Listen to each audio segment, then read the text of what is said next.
and you will never be treated internally as white. But the second question points out a very serious issue, and that is the issue of, as immigrants, you want to succeed, you want to do well, you want to be among the looked upon as among the successful, not the so you distance yourself from the racially oppressed. And that is unfortunately a sociological phenomena that in the history of Muslims in the West, is that Muslims in the West have tended, immigrant Muslims have tended to disassociate themselves from oppressed racial minorities rather than understand that it is their Islamic theological obligation to associate themselves with the oppressed, not the oppressor. And this is a part of my talk that I left out, but it's something that I talk about in Reasoning with God. That Islamic ethics cannot but be constructed on the premise of bearing witness. Now, bear witness in justice, even if it's against yourself, but even if it's against your family or your relatives or your tribe and so on. But in bearing witness,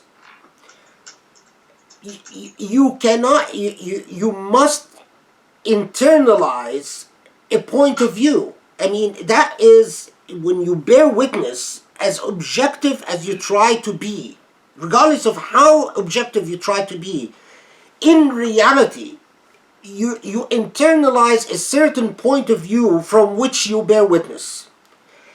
And when you look at the Quranic narratives in condemning al-mustakbirun, those who are high and mighty on earth, when you look at the Quranic narratives siding with al-mustad'afun, those who are oppressed on earth, when you look at the Quranic ethical narrative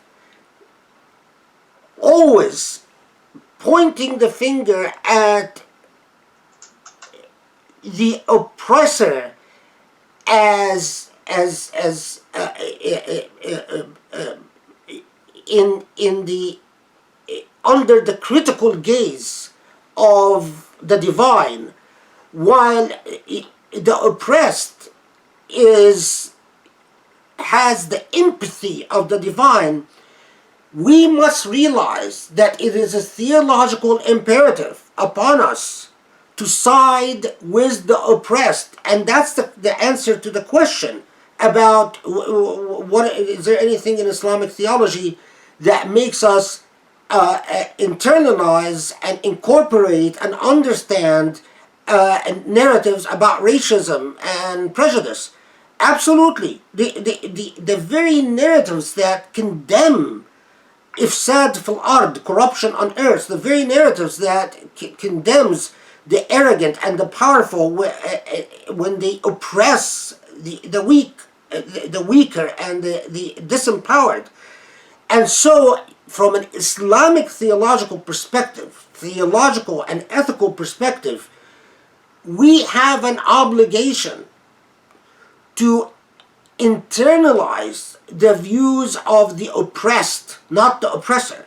In other words, to seek out the racially oppressed minority, the ethnically oppressed minority, any minority that is suffering from oppression, and to come to their aid and come to their support, and to have the honesty and the courage to look upon our own oppression rather than just go to medical school and be a doctor and buy an expensive home and expensive car, and then you've joined the white race. That's like entering an escape capsule that takes you into the Twilight Zone. You live for yourself, in yourself, but no one else. And you adopt a completely fictional outlook upon the social problems that surround you. And as most Muslim social scientists, we cannot be like that. We cannot afford to be like that. And in fact, I'm not present in the discourse in the seminar, but if I was present, I would constantly raise the issues of race and ethnicity and oppression and discrimination, because they are realities that Muslims must be bearing witness to by resisting and by engaging through acts of resistance at various levels, all prejudice and all forms of hate.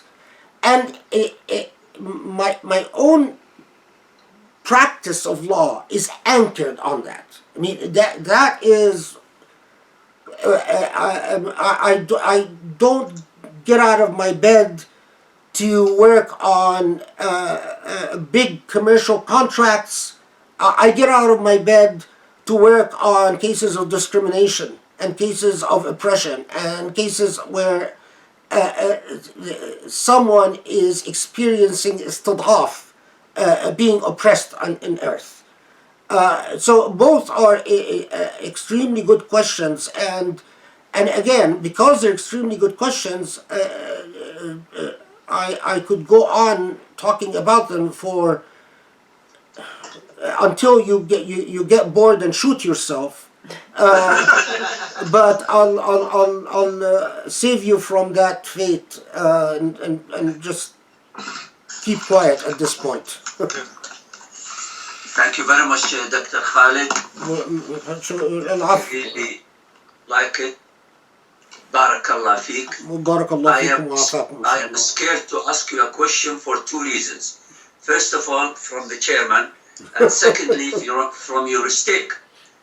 But you are in Los Angeles, you cannot hit me. No, I cannot do it electronically. You are smiling. No, please go ahead. Let's make that the final one. I think that Cher is just worried because of my health constraints, and but I have my big boss and doctor sitting here. May Allah bless him. And he said it's okay to have to answer your question. So go ahead, please. Okay, I'll obey your orders. Okay, I have heard from Dr.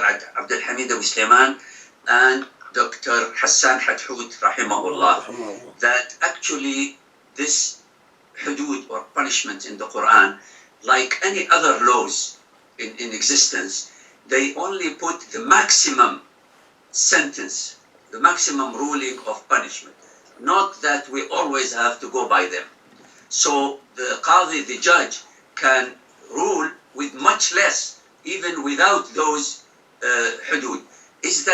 What is your opinion? Because you are not only expert of law, mashallah, you are the law yourself. You eat law, you speak law, you hear law, you smell law, everything is law. May Allah bless you. We are really blessed to have you tonight. Thank you so much. Barakallah I know you would like to speak hours on this, but please make it seconds. I'll alhamdulillah, I do talk about the hudud at length in Reasoning with God, especially that book. And to just underscore, I do agree with Dr. Hassan and Dr. Sulaiman. Historically, we have to historically, and we find, contrary to a lot of scholarship that is published today, there is a lot about Islamic legal historical practice. What is fascinating is كتب المنازعات والخلافات and the book and كتب القضايا, the narratives about actual legal disputes, for the most part, remain in manuscript form and have not been published. A body of fatwa has been published, and the reason I mention this is that when we look at historical practice, we find that it's putting aside the because they raise their own issues, the reports attributed to either the Prophet ﷺ or the time of the Prophet ﷺ. In other words, the ahadith that assert a certain application of had, because these raise their own set of issues. The actual historical practice of Muslims, you find a rare application of the hudud. So for instance, we find very few reported applications of stoning, of rajm. We in fact find,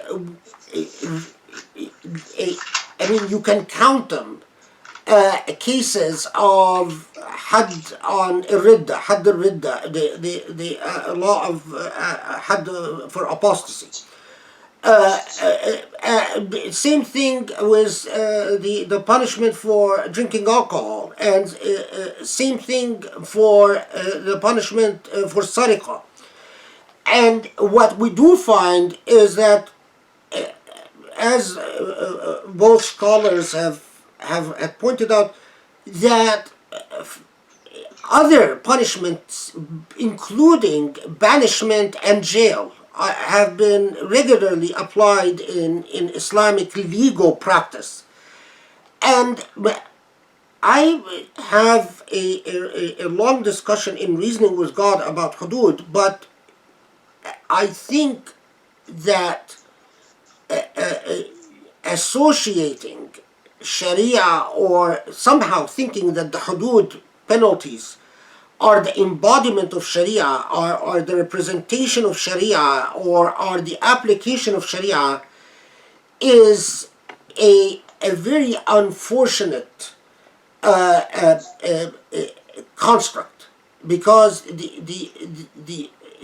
there is so much more to Sharia than the hudud. The hudud is but a part of the larger narrative of Sharia, and they are not a primary narrative of Sharia. And this is a very big topic, but perhaps, inshallah, in the future we can have a talk just dedicated on that, because before we even get to the hudud, before we even think of the hudud and whether they apply or something lesser applies, the Sharia obligates us to do so much more in terms of ethical principles and virtues, and that, and in terms of ibadat and elevating the individual to have a rububiyyah inside, to have Allah inside of them, and that's a himlun thaqil, that's a very heavy charge and burden, and and like the trick that Islamophobes do is to look at the hudud and declare, look, this is Sharia, and like a lot of the anti-Sharia laws do, it's a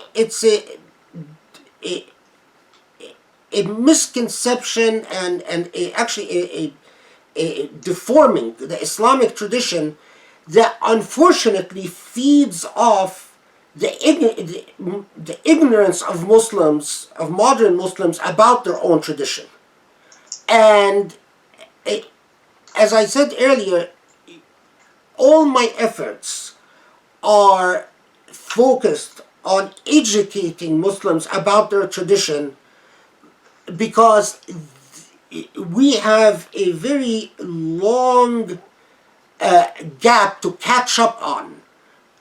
Modern Muslim consciousness is completely oblivious to the historical moments of the unfolding of the Islamic civilization, and needs to do a great deal of studying in order to understand the narratives of the Islamic tradition and their ethical legacy and their implications in terms of virtue and what virtue should mean in the lives of Muslims. And barakallah fikum wa afakum wa hamakum. And I am very honored that I have been with you tonight, and alhamdulillah that Allah has given me the strength to do this. That's madad min Allah, nashkuru wa nahmadu lah, alhamdu wa shukru lah, truly a blessing from Allah. Jazakumullah khairan, Professor, and thank you so much. I'm sure we're all delighted by everything, and we'll be in touch. We wish you all the best. Ask Allah subhanahu wa ta'ala to give you strength and health and to protect you and your family, inshallah. Jazakumullah khairan. Assalamu alaikum wa rahmatullah.